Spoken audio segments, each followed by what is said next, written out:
Policy यहीं पे इन्होंने की। मैंने जान के गंदी मिसाल ये दी कि इस वक्त यही कुछ मुल्क में हो रहा है, तो जो करवा रहा है तो वो भी उसी कैटेगरी का है, सामन वाली कैटेगरी का।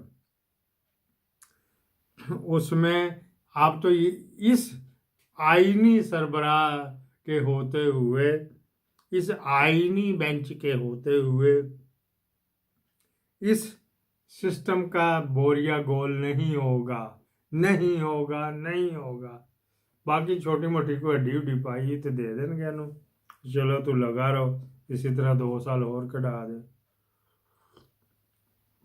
वो 2 साल यूं कहते हैं कि कहीं से सरमायाकारी आ जाएगी, मुल्क की हालात ठीक हो जाएंगे तो मुल्क स्टेबल कर लेंगे, तो फिर इसका तोड़ निकल आएगा। वो उनकी भूल है, वो उनकी भूल इस मुल्क का। अब ये 2 साल 3 साल में ठीक होने वाला नहीं, चाहे यही आ जाए। तो वो उसके ऊपर इतने जागते रहना, वो कहते हैं मोहम्मद अमीन ते ना रहना। उनमें 3 जज ये हैं, ये जो 3 पिटीशनें लिखी हैं, 3 जज ये हैं जिन्होंने, इन 2 तो अमीन और ये आ गया ना नईम अफगान, इन्होंने तो कहा था तो इसका कहना ही ना मानो। अभी मखसूस नशिस्तों वाला नहीं लगा, लेकिन उसने कहा था ये कहना ही ना मानो। उनकी मेंटालिटी चेक हो गई। एक वो थी, वो जो पठानी क्या मुसरत अल अली, उसने भी एक जगह का हो जना हो उस मेरे तो पारक जलते हैं, तेरा और भी कुछ जलता होएगा, जानते भी तेरी जलती होएगी। अच्छा जी, ये 3 तो हो गए। तो बाकी भी वो जो है जो ये मंदो खेल, उसने भी कह दिया था कि ये वाला जो है ना, यही फुल बेंच है, इसी के ही आपको ताबे होना पड़ेगा। कोई बर्फ नहीं पई है, इसी के ताबे होना पड़ेगा आपको। तो ये भी उसके भी जाहिर हो गई। अब 4 तो बंदे, 7 में से 4 तो ये हो गए, और आप क्या करेंगे हैं जी। और मोहम्मद अली मजहर जो है वो तो चढ़ते सूरज को सलाम करता है, जेड़ा जीते ओदे नाल ही, पहले काजी के आगे पीछे फिरता था, अब मोहम्मद अमीन की गाड़ियों में देखा गया, उसके दफ्तर में बैठा देखा गया, छुट्टी इकट्ठे करते हैं, मोहम्मद अमीन उसको ड्रॉप करके आता है जब जाते हैं अपने कॉलोनी में, जो कबा खाने में अपने जाते हैं, और जो ये ब्रूथल हाउस में जाते हैं रात को, वहां पे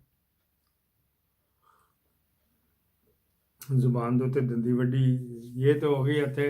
अगली सुनो जी, काजी साहब का जिक्र हो रहा तो वही है, जिक्र कर लेते हैं कि वो 6 महीने तक उस कोठे पे, जहाँ पे ये घुंघरू बांध के नाचे होते हैं, उस कोठे पे 6 महीने तक रह सकते हैं। उसके बाद ये कहीं जाएंगे, कहाँ जाएंगे काजी साहब, कोयटे कलात कहाँ जाएंगे, ये कराची जाएंगे, किधर जाएंगे, हर जगह इनको पीटीआई के मिलेंगे इंशाल्लाह ताला। चलो यहाँ पे तो आप कर लोगे, मुल्क से बाहर तो जाएगा, स्पेन इसका ससुराली शहर है, वहाँ पे भी तुझे तुन के रखेंगे।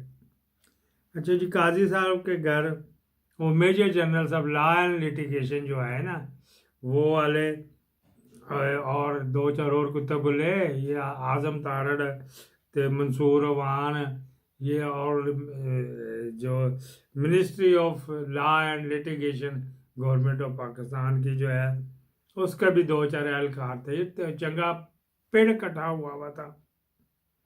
वो काजी साहब से जाके कोई टिप लेने गए हैं, जो मुस्तकबिल में अब ये आ रहे हैं, वो तो चलो लेंगे। उनका पहला भी आया था, काजी साहब ने उनको दावत दी हुई थी कि आपने तो मुझे दावत नहीं दी, चलो मैं दे देता हूँ डोनट ले आना, क्योंकि मैं और मेरी बेगम गए तो मैं ये होगा वहाँ पे। वो मैदा ही होता है, शीरे में भगोया हुआ था, इतना कुछ चॉकलेट लगी हुई होती। अच्छा जी, वहाँ पे जो बैरिस्टर गोहर क्या करने गया था, निकी लेके गया था अपनी, तेरी बहन। अच्छा जी, फिर यहाँ पे ये उनको मीटिंग हुई, गुड गुड गुड, अंदर की मीटिंग मुझे नहीं पता क्या हुई, ना ही मैं रिपोर्ट हुई क्या हुई। वो यहाँ अब आ जाओ, जेदा शेखपुरिया 139 हल्के में रज के उसने अपने निगरानी में धांधली कराई, तो मुस्लिम लीग सीट ले गई है। जेदा बार बार कहता है कि इमरान खान की सहूलतकारी हो रही है, बाजवे को भी कहता था, आसम मुनीर को भी कहता आ जाता है, बस जब उसको पटा खोलते हैं तो आ जाता, सहूलतकारी हो रही। सहूलतकारी से मुराद यही है कि अंदर की खबरें या अंदर से उसका इसको सपोर्ट मिलती है। एक तो उनको तमाम जर्नैलों के घरों से भी सपोर्ट इसको मिलती है, सोना मनमोहना खंडता घटौना, इस वजह से भी इनको पसंद किया जाता है। अच्छा जी, वो जेदा भी कहता है और उसको जो है ना मुखबरी वगैरह इसको की जाती है। अच्छा जी, मुखबरी की जाती है, अभी भी की जाती है, आईएसआई से या आईबी से या मिलिट्री इंटेलिजेंस से, कहीं ना कहीं से तो इसको मुखबरी हो रही। और बैरिस्टर गौहर को नुक्रे जो अब लगाया, अभी तक तो वो उसमें भी तो जा रहा है, जो जुडिशियल काउंसिल थी कि कल जिसकी मीटिंग हुई है उसके भी आपको अंदर की किसान उसके अंदर अंदर की वो सामने ही था, खुला खुला आईना था, उसके क्या देखने थे। बैरिस्टर गौहर को हटाया ही इस मुखबरी की वजह से था। मुखबर ने बताया था क्या जाके उसे मिलता ही उन्होंने अभी भी, तो ये भी काजी के घर भी गया था, तो फिर उन्होंने कहा अच्छा उसको इस वजह से नहीं हटाया कि तू नास गया, उसको इस वजह से नहीं हटाया कि तू मेरे जो मैं कहता हूँ तो वो अपने ट्वीट क्यों नहीं करता, उसको इस वजह से नहीं हटाया कि जो मैं कहता हूँ तो वो बाहर जाके अमल नहीं करता, उसको इस वजह से हटाया कि ये गद्दार बन गया, न जाने क्यों फिर इसने हैंड गैन इसके साथ कर दिया, इसको आईनी में लगा दिया।